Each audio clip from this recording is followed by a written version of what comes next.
अगर आपने unwanted kit लिया है और आपको ब्लीडिंग नहीं हुई तो ये वीडियो स्किप करना आपके लिए सबसे खतरनाक गलती सिद्ध हो सकता है, क्योंकि इसी स्टेज पर लोग मेडिकली सबसे बड़ी गलती करते हैं।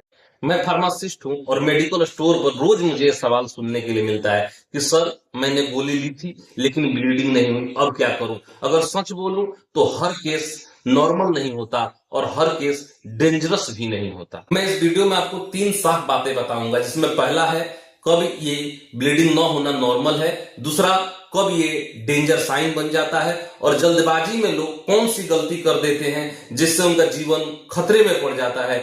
आधी जानकारी आपको नुकसान कर सकती है, इसलिए पूरा वीडियो देखें। अब सबसे पहले टाइमिंग को समझिए।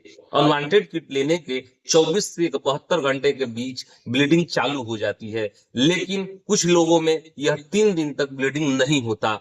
इसी समय लोग सबसे बड़ी गलती कर देते हैं। लोग क्या करते हैं, फिर से दूसरी गोली ले लेते हैं या फिर दूसरा किट ले लेते हैं या फिर किसी दोस्त की सलाह मान लेते हैं, जिससे प्रॉब्लम चालू हो जाता है। पॉइंट नंबर 2, अगर अनवांटेड किट लिए हुए 72 घंटा से ज्यादा हो गया हो, पेट में दर्द बढ़ रहा हो, नोजिया, वीकनेस, डिजीनेस, ये सारी चीजें बढ़ रही हो लेकिन ब्लीडिंग चालू नहीं हुआ हो, तो ये जो है इग्नोर करने का स्टेज नहीं है। इसका मतलब हो सकता है कि जो आपने किट लिया है वो प्रॉपरली ऑब्जर्व ना हुआ हो। इसके अतिरिक्त जो है प्रेगनेंसी ठीक तरह से टर्मिनेट न हुई हो, तो ये ध्यान देने वाला समय है। पॉइंट नंबर 3 और सबसे बड़ी गलती, लोग इस स्टेज पे क्या करते हैं कि गूगल देखने लगते हैं या किसी का कमेंट सेक्शन पढ़कर फिर से दवा ले लेते हैं। ये वेट करने का समय नहीं है। अगर आप ज्यादा देर वेट करेंगे तो आपका यूट्रस खराब हो सकता है, पेन किलर ओवरडोजिंग हो सकती है, इसलिए सतर्क रहने की जरूरत है।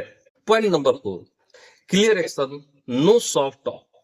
अगर अनवांटेड किट लिए हुए 3 दिन से ज्यादा बीत चुके हैं, अगर ब्लीडिंग शुरू नहीं हुई है, तो आपको अब चाहिए कि तुरंत डॉक्टर से सलाह ले, डॉक्टर से कंसल्ट करें। नो इम्ब्रेसमेंट, नो इमोशन, क्योंकि गलती छोटी होती है और नुकसान बहुत बड़ा हो सकता है। आपका सेहत बिगड़ सकता है, फ्यूचर प्रेगनेंसी खराब हो सकती है, इसलिए इस स्टेज पर डॉक्टर से संपर्क करना सबसे जरूरी है।